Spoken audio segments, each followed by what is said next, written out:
Hoje vamos conhecer as passárgadas desses dois escritores e entender como eles ergueram seus edifícios literários, conhecer suas estratégias para vencer as fronteiras, o tempo, o espaço. Nossos convidados nos levam a expandir nossas cidades, as de dentro e as de fora. Com seus olhares subjetivos, esses criadores de cidades tornam o invisível visível.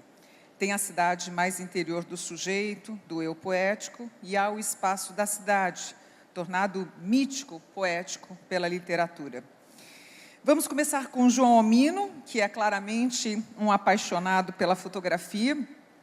João, da mesma forma que Thomas Farkas, Marcel Gauthieron e Peter Scheer, fotógrafos que documentaram com suas fotos a fundação de Brasília, a esperança do nascimento de um novo país, você, em seus romances, dá voz àquela gente toda, aquela multidão que acorreu para o Planalto Central para participar daquela construção, daquele sonho de um novo mundo, de um país melhor.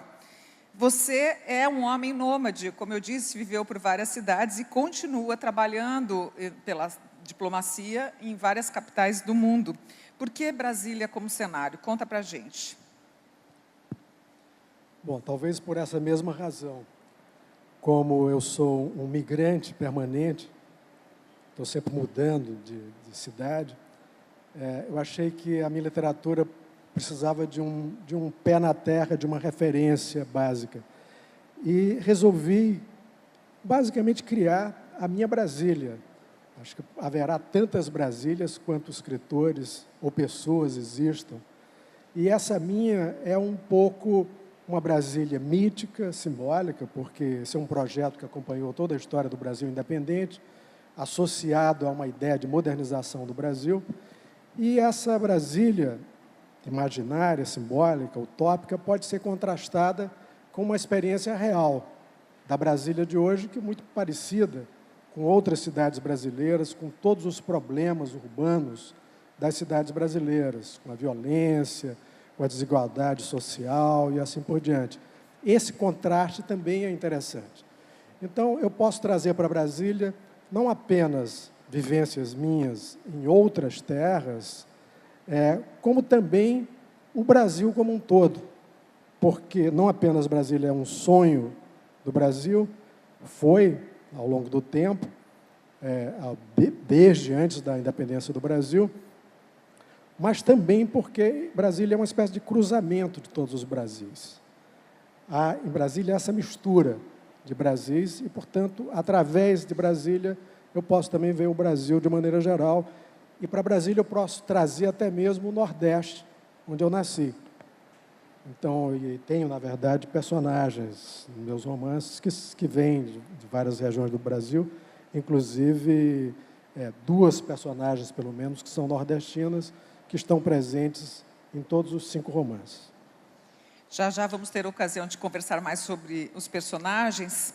Antônio Cícero, o poeta é, por natureza, revolucionário. Ele reforma o status quo da língua, altera a ditadura do dicionário, refaz a língua e, por isso, é um arquiteto de novos espaços.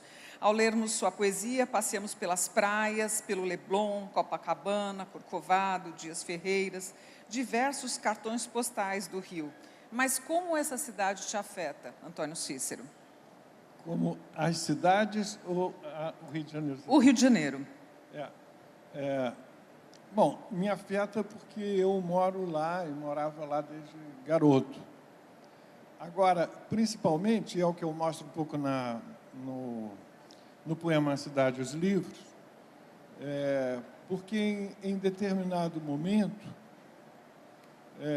eu morava, quando garoto, na zona sul do Rio, que é uma zona relativamente isolada, na época, mais do que hoje há o túnel Rebouças, que une Zona Norte e Zona Sul. Aliás, eu fiz uma música, uma letra, com Lulu Santos, para uma música de Lulu Santos, né, em que eu dizia isso: faltava reunir a Zona Norte e a Zona Sul, que no Rio eram inteiramente separadas, praticamente, né? Então eu morava ali, na Zona Sul, e tinha uma vidinha ali na Zona Sul. E um dia eu resolvi pegar um ônibus, sem nada... Eu garoto ainda, devia ter uns 12, 13 anos, pegar um ônibus e ir para o centro da cidade e andar pelo centro. E aquilo, para mim, foi uma descoberta extraordinária. E o centro da cidade, no Rio de Janeiro, como que virou o centro de qualquer cidade, se estendeu por todas as cidades do mundo, como eu digo no poema. Então, eu posso ler o poema por causa disso, né? Claro, você disse uma vez numa entrevista que a gente não tem que falar tanto de poesia, a gente tem que ler poesia. E eu acho que a gente está aqui para isso. Escolhe vários, claro. Você pode começar pela cidade e os livros. Uma das coisas que eu descobri lá foram exatamente as livrarias. Por isso o poema é dedicado a Dona Vanna Peratini, que é a dona da melhor livraria na época que eu era garoto, e na minha adolescência, e quando estudante também, que era Leonardo da Vinci. Era uma italiana, Dona Vanna Peratini. E eu dediquei a ela por isso. Mas é assim, o Rio parecia inesgotável aquele adolescente que era eu. Sozinho entrar no ônibus Castelo, saltar no fim da linha, andar sem medo no centro da cidade proibida, em meio à multidão que nem notava que eu não lhe pertencia. E, de repente, anônimo entre anônimos, notar eufórico que sim, que pertencia a ela e ela a mim. Entrar em becos, travessas, avenidas, galerias, cinemas, livrarias, Leonardo da Vinci, Larga, Rex, Central, Colombo, Passeio Público, Ouvidor Padrão, Vitória, Lavradio, Cinelândia. Lugares que antes eu nem conhecia abriam-se em esquinas infinitas de ruas doravante prolongáveis por todas as cidades que existiam. Eu só sentira algo semelhante ao perceber que os livros dos adultos também me interessavam, que, em princípio, haviam sido escritos para mim, os livros todos. Hoje é diferente, pois todas as cidades encolheram, são previsíveis, dão claustrofobia e até dariam tédio, se não fossem os livros infinitos que contêm. Obrigado. Na verdade, eu até, evidentemente, não se explica um poema, mas eu fico tentado a dizer, porque um amigo meu uma vez me disse, agora você só gosta de livro, não gosta mais de cidade? Eu disse, não, os livros infinitos que a cidade contém não são só os livros que estão nas livrarias, mas os livros que podem ser escritos sobre as cidades, não é verdade? Que são contidos pelas cidades e que as conterão. Tem um outro poema aqui, seu, que eu gostaria de ler, que dialoga muito com esse, que é justamente As Livrarias. Ia ao centro da cidade e me achava em livrarias. Livros, páginas, Bagdá, Londres, Rio, Alexandria. Que cidade foi aquela em que me sonhei perder? E antes disso aconteceu-me perdê-la. Muito lindo, porque você fala de um rio que é o seu rio pessoal, mas também você fala universalmente para todas as pessoas que gostam de livros e estão em outros grandes centros de cidades e envoltas por livros e livrarias, né? É uma forma de ser universal também com a sua literatura. Quando você começa a compor um poema, você já tem ideia no que ele vai dar? Ou como na ficção às vezes acontece, da escolha de personagens, e os personagens vão tomando conta da cabeça do escritor e modificando a narrativa? Eu, quando começo, posso ser motivado por qualquer coisa, basicamente, entende? Então, uma palavra que eu ouço num ônibus, por exemplo, que eu gosto de tomar. Eu gosto muito de andar pela rua, uma coisa que eu vejo, às vezes uma ideia. Às vezes é uma ideia, assim, eu tenho uma ideia de escrever um poema. Aí eu me sento e o poema começa quando aparece um primeiro verso. Aquele primeiro verso, aí vem milhões de possibilidades que vão se desenvolvendo. Eu posso resolver fazer o poema todo com a mesma métrica ou não. Ele pode acabar não sendo o primeiro verso, sendo apenas uma ideia. E aí vão milhões de possibilidades ocorrendo. o poema vai ficando mais denso. Agora, pode chegar um ponto em que eu não conseguir ir adiante, quer dizer, eu nunca sei. Quando eu resolvo escrever um artigo, um ensaio, eu me dou um certo prazo. Quando é um artigo de jornal, tem que ter um prazo, inclusive, né? Mas eu me dou um certo prazo, em geral eu passo um pouco do prazo, quando não é um artigo de jornal, eu estendo um pouquinho o meu prazo, mas eu acabo escrevendo um artigo de filosofia, digamos. Porque aí é uma ideia que eu quero expor e quero demonstrar. Então, aquilo ali acabo fazendo. Mas um poema a gente nunca sabe. Então, você pode, de repente, começar, vai andando, de repente chega num beco sem saída. Não vai adiante aquilo, entendeu?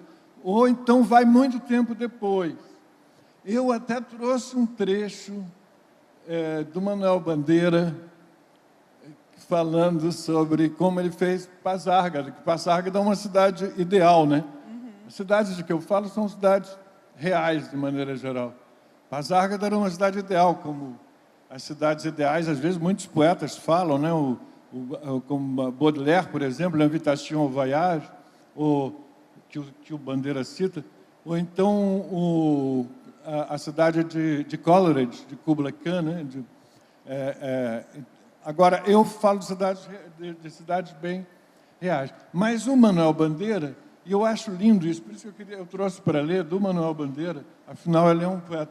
Aliás, vários poetas aqui de Pernambuco falam sobre cidades, né? Quer dizer, eu penso, João Cabral sobre Olinda mesmo, né? Já fala. Cidades reais até. O Joaquim Cardoso sobre Recife. E também o Manuel Bandeira, né? Então Bandeira diz, no itinerário de Pasárgada, ele diz assim: vou-me embora para Pasárgada, foi o poema de mais longa gestação em toda a minha obra. Vi pela primeira vez esse nome de Pasárgada quando tinha os meus 16 anos, e foi num autor grego. Estava certo de ter sido em Xenofonte, mas já vasculhei 2 ou 3 vezes a Ciropedia e não encontrei a passagem. O Frei Damião Berga informou-me que Estrabão e Arriano, autores que nunca li, falam na famosa cidade fundada por Ciro o Antigo, no local preciso em que vencera Astíages. Ficava a sudeste de Persépolis. Esse nome de Pasárgada, que significa campo dos persas, ou tesouro dos persas, suscitou na imaginação uma paisagem fabulosa, um país de delícias, como L'Invitation au Voyage de Baudelaire. Mais de 20 anos depois, quando eu morava só na minha casa da Rua do Curvelo, num momento de fundo desânimo, da mais aguda sensação de tudo que eu não tinha feito na minha vida por motivo da doença, vocês sabem que Bandeira era tuberculoso, né? Saltou-me de súbito do subconsciente esse grito estapafúrdio: vou-me embora para Pasárgada. Senti na redondilha, é um verso de 7 sílabas, senti a primeira célula de um poema. É isso que a gente sente às vezes, quando vem uma frase, um verso, né? A primeira célula de um poema, e tentei realizá-lo, mas fracassei. Abandonei a ideia.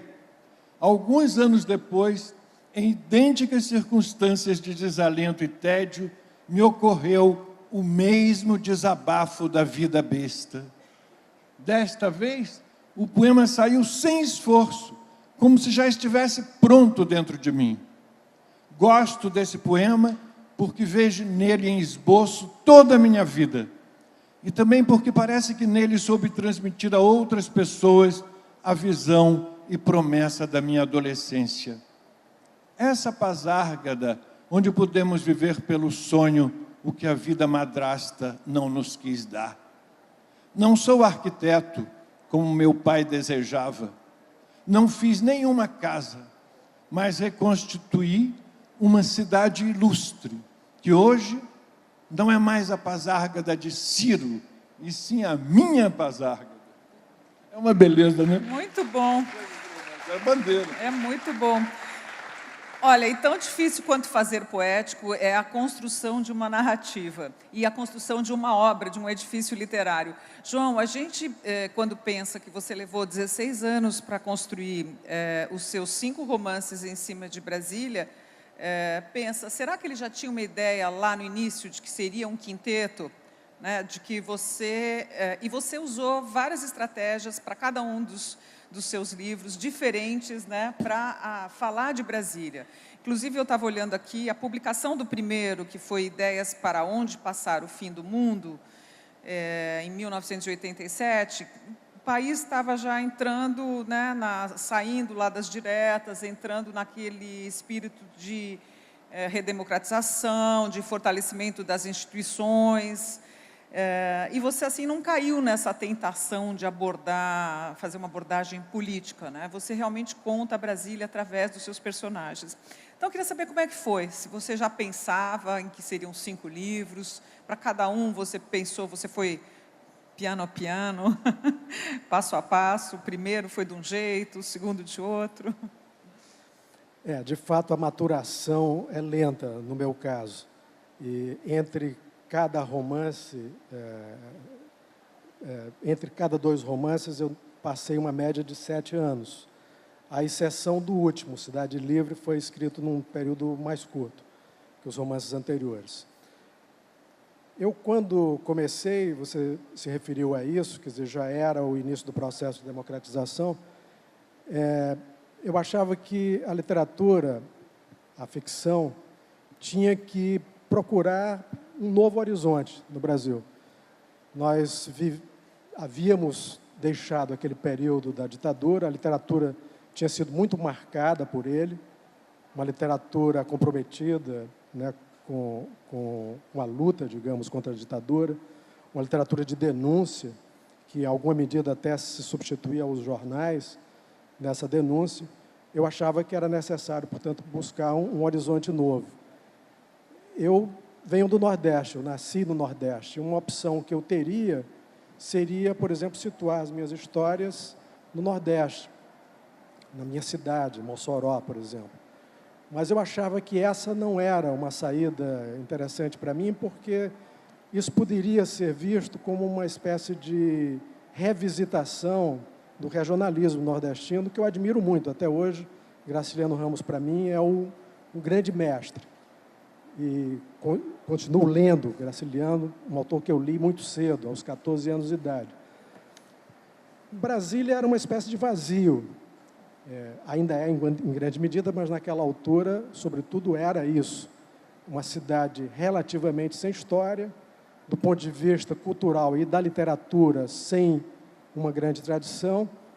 Então, situar as histórias nesse lugar, para mim, me dava mais liberdade de criar aquele tipo de literatura que eu gostaria de fazer.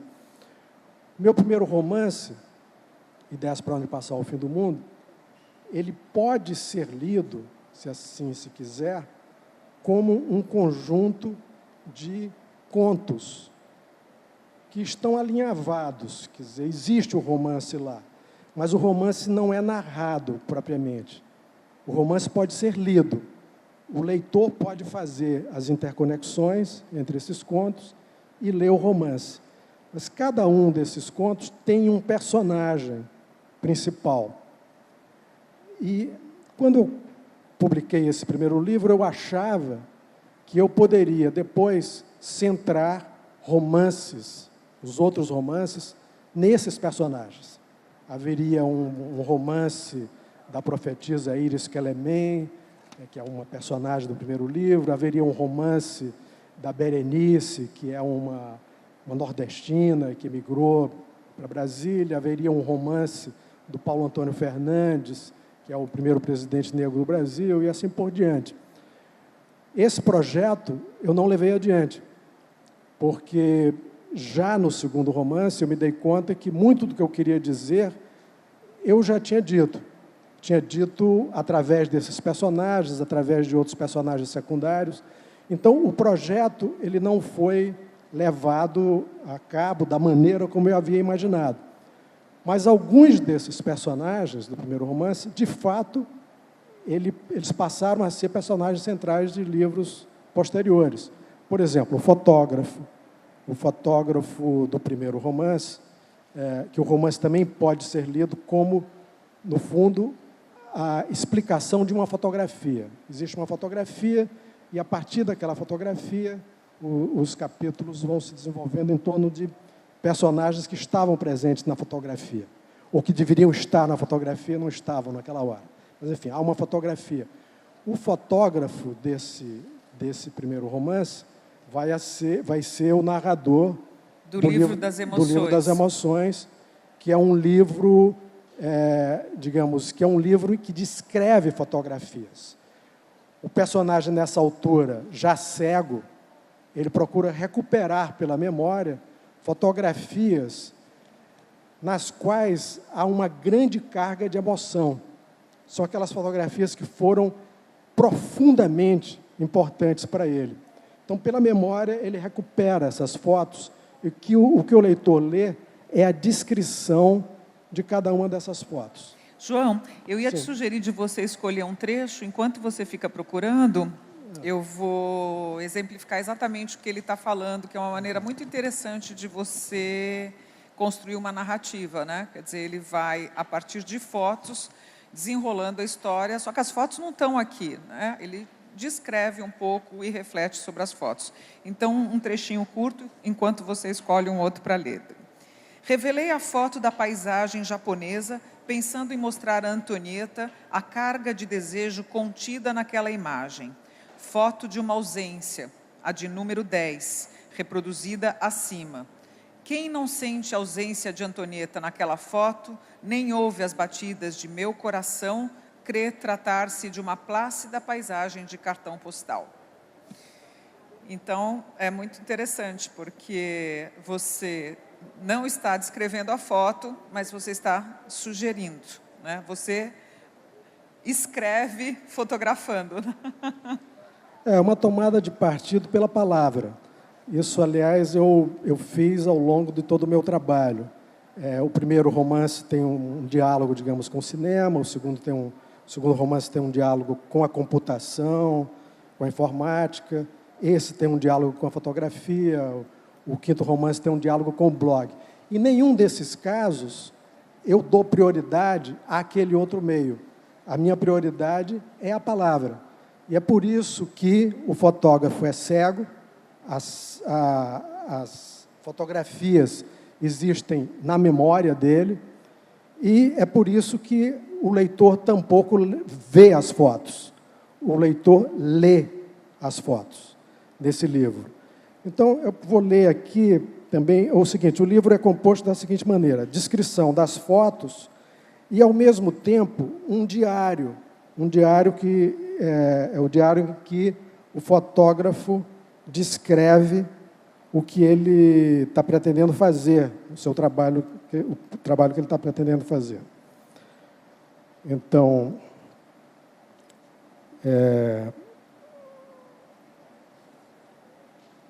vamos ver aqui. Bom,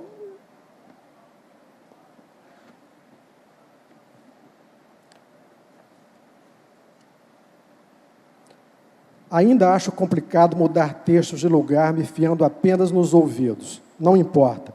Farei um mínimo de revisões e deixarei os parágrafos na ordem que forem surgindo.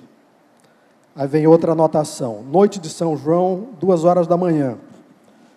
Somente no livro que pretendo escrever, não somente no livro que pretendo escrever, mas também neste novo diário, vou comentar o que for surgindo na ordem que for surgindo. Surgiu, por exemplo, agora, e fora de ordem, minha cachorra Marcela. Há dias em que ela é a única presença ao meu redor, se eu não contar o marmiteiro que me traz comida. É uma paciente labrador cor-de-mel com quem moro no 3º andar de um prédio da 203 Norte. Guia-me de um lado para o outro e, quando não me guia, fica a meus pés. Late para os outros cachorros quando passam lá embaixo, e hoje late para os fogos de artifício, o barulho da meninada, as músicas nordestinas e a quadrilha de São João. A quadra está animada, fico ouvindo os sons do triângulo e da sanfona, visualizando as bandeirolas coloridas tremendo ao vento e não consigo dormir. 26 de junho. Não foi difícil o aprendizado da solidão. Para coroá-lo, preencho com a escrita o tempo entre a visita de um amigo e outro. Como são poucos e quase não me visitam, tenho tempo de sobra para preencher. À exceção dos que se foram de Brasília, já perdi os amigos de minha geração. Restam os filhos dos amigos e algumas poucas amizades feitas nos últimos anos. Espremendo a verdade, a sua essência, resta, além de Maurício, minha afilhada Carolina. Pensei em começar o livro com retrato deles, mas seria inverter a ordem da história. Maurício e Carolina não devem ter precedência sobre seus pais. Aliás, sobre suas respectivas mães. Ainda 26 de junho, 10 horas da noite. Pensando no que escrevi acima, devo confessar que num ponto não fui sincero. Nem sempre a solidão é fácil. Para ser exato, há dias em que me transponho para aquela árvore do filme Amarcord e lá, trepado num galho, grito sem parar: voglio una donna, voglio una donna, voglio una donna. 27 de junho. O livro que pretendo escrever com base no meu velho diário fotográfico poderá ser considerado um álbum de minhas memórias sentimentais e incompletas, de uma época em que eu vivia e via demais. Vou chamá-lo o livro das emoções. A vida não se mede por minutos, nem memórias são escritas com a enumeração de tudo o que se passa diante dos ponteiros do relógio. Aliás, uso um relógio sem ponteiros, que, tal como botões do rádio, vão direto às estações com melhor emissão, correm aos fatos que ainda fazem meu coração bater. Parodiando o poeta, penetro cegamente no reino das imagens. Está aí um trecho do livro das emoções, esse livro que a gente comentou que é narrado, construído em cima de descrição de fotografias. Queria mostrar um vídeo que a gente separou sobre um poema seu, Minos, Antônio Cícero, mas antes, enquanto o pessoal vai preparando lá da técnica, eu queria que você nos contasse um pouco da relação entre a sua poesia e o seu trabalho de letrista. Bem, normalmente, são duas coisas que você me perguntam, a relação entre poesia e letra de música, e às vezes a relação entre filosofia e poesia. E essa segunda, na verdade, eu acabei até escrevendo um livro por causa disso, porque hoje existe muito... Tem gente que diz assim, mas que besteira, para que você tem que escrever sobre isso? Todo mundo sabe que poesia é uma coisa, filosofia é outra. Mas não é assim, não.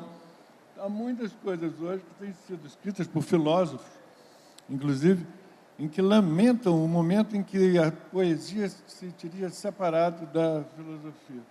Mas, enfim, isso é outra coisa. Estou falando isso porque aí é mais complicado escrever um livro. O da poesia e letra de música, por um lado, é mais complicado, assim, mais difícil de explicar, porque, no fundo, num certo sentido, é tudo poesia. Não é? Mas, por outro lado, para mim, pessoalmente, há uma diferença de fato. E eu acho que há uma diferença que pode ser dita assim, bem clara para todo mundo, que é o seguinte: quando a gente escreve um poema, o poema tem que se bastar a si próprio, né, para ser lido. Quer dizer, ele, na verdade, é uma obra de arte autônoma, e eu uso a palavra autotélica, ela tem sua finalidade em si própria, autotélica. Numa letra de música, não é exatamente assim, porque a letra tem que fazer parte de uma canção. A obra de arte que a gente considera não é a letra isoladamente, mas a canção como um todo, né? Então, a letra, nesse caso, é heterotélica. ela vai fazer parte, a finalidade dela está numa outra obra de arte, que é a canção como um todo. Isso não significa que seja menor, não é.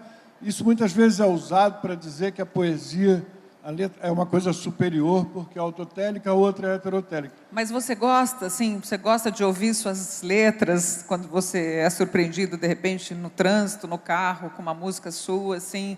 É uma forma de fruição da sua poesia. Não, claro que eu gosto, eu adoro. Eu fico contente de que as pessoas estejam apreciando aquilo, né? É uma coisa complicada. Em matéria de poesia para ser lida, na verdade, é muito mais raro, muito mais difícil alguém pegar um livro de poemas e ler, do que ouvir no rádio, né? Evidentemente.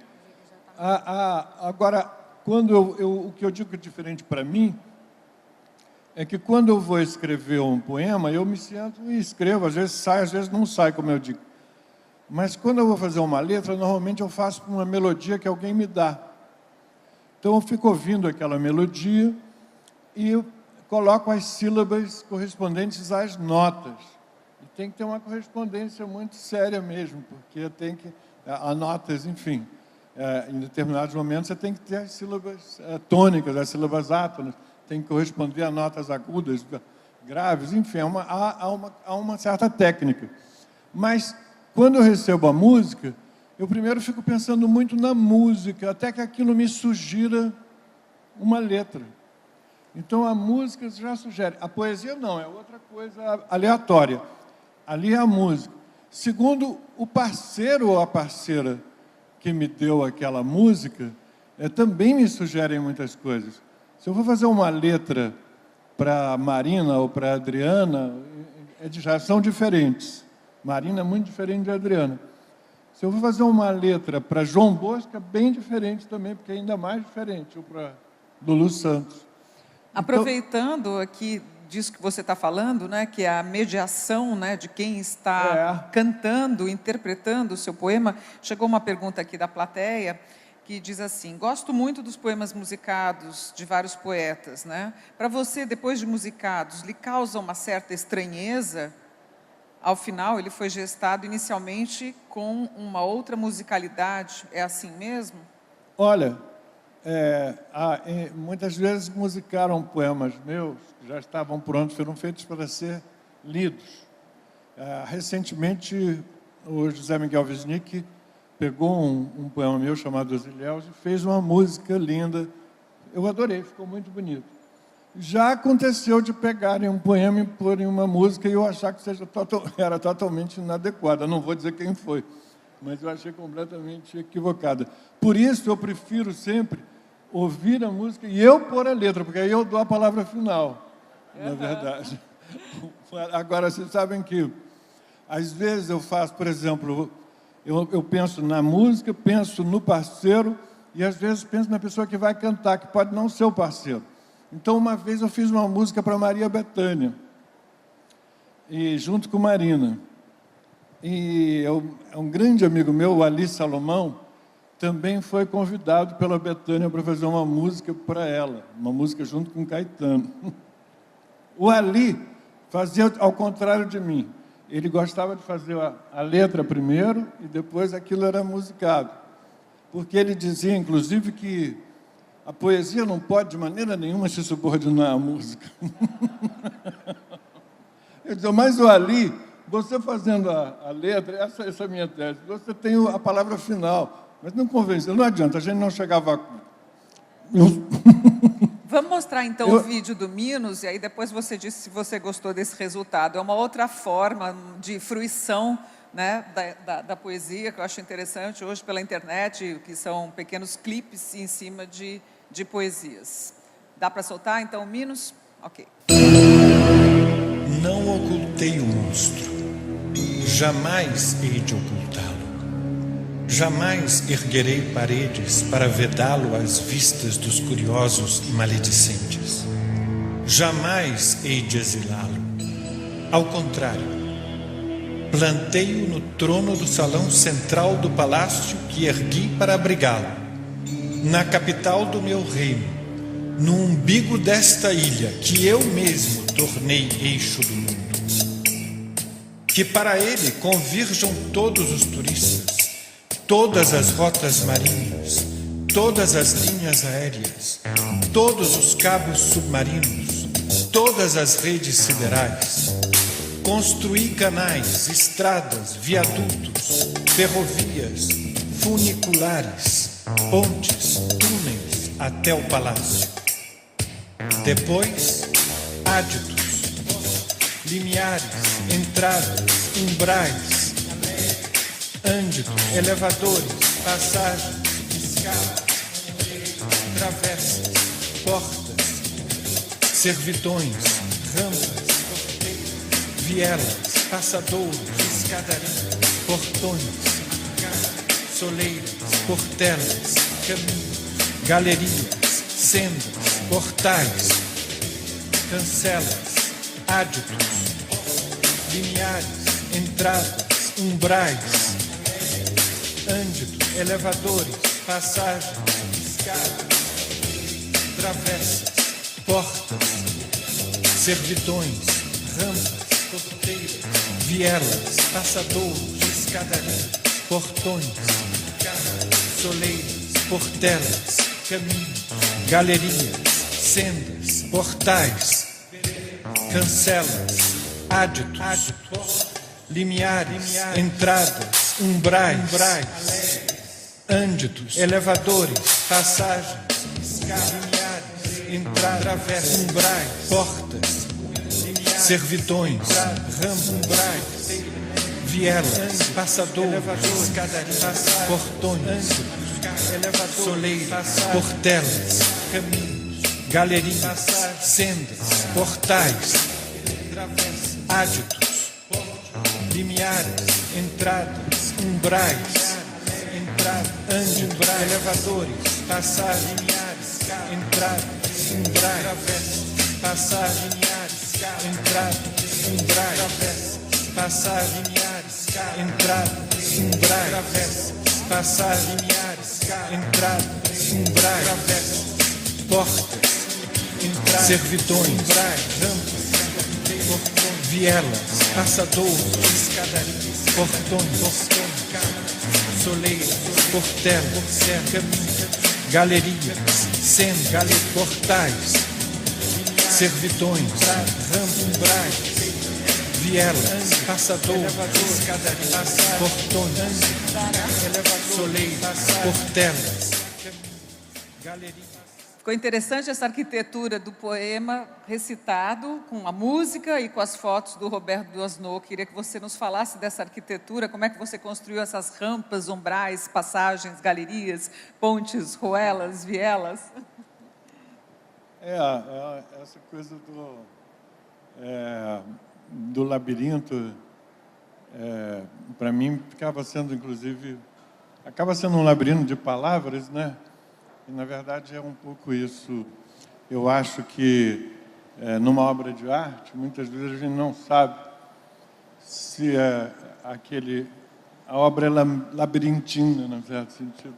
Se a gente se perde nela ou se a gente, justamente, aqueles labirintos são um caminho para alguma coisa. Mas o que eu queria terminar a história do Ali, porque é o seguinte.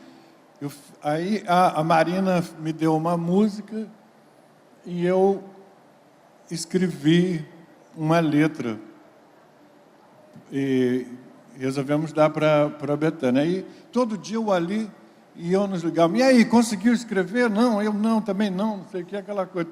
Criou-se uma certa competição amigável. O Ali era muito competitivo e era muito engraçado. E ele ligava ou eu ligava para ele. Eu sei que um dia eu fiz, ficou uma música chamada O Lado Quente do Ser. E aí começa assim, eu gosto de ser mulher. O Ali ligou e disse assim, e aí, conseguiu? Eu disse, consegui. Aí ele disse, ah, é? E como é? Aí eu disse, começa assim, eu gosto de ser mulher. Aí o Ali disse, mas é autobiográfica.